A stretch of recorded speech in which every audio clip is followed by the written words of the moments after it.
Good morning to you. Lovely to see you. Great to be with you. You've got a bee in your bonnet about this VAT on private school fees.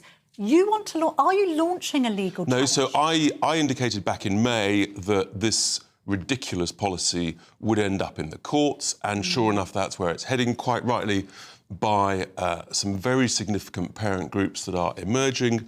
And in the papers today, it's confirmed the first case of what will be many cases has written to the Chancellor, to the Treasury, and this is a parent who has an autistic child.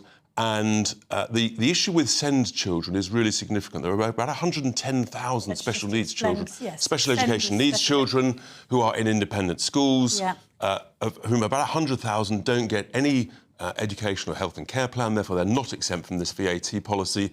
I suspect half of them are going to have to go back into the state system. That is, there aren't the places in the state system, which means these children... Phillipson insists there are 650,000 places. This is nonsense. I have hundreds of people emailing me saying she is lying. I'm afraid she's not telling the truth. I've got loads of people emailing me saying the state school locally has said they haven't got any room in their class sizes. There's no room for special education needs children. This is a catastrophe waiting to happen. And I think the government is going to be tied up in knots with legal cases. It's discriminatory. It's damaging the education of those children. On what basis are they planning to sue then? It's discrimination. It's a breach of the human rights and the ability to have a proper education.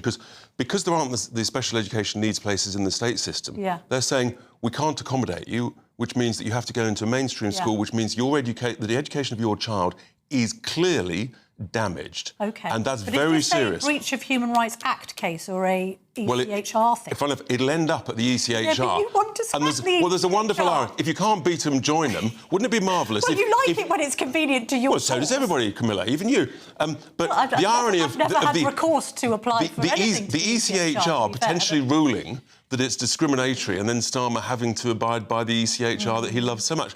That's where this could well go. All right. There's many other elements of discrimination. This one will run and run. You're not just saying this because you're a private schoolboy with kids at private schools, are you? I'm saying this because education is it's the most important human right. It's the original charitable purpose. And the discrimination element of it. How can you discriminate against children from sort of 7 to 18, but then the elitist universities, they're not going to have VAT put on their fees? That's discriminatory too. I promise you, this is going to run and run in the courts.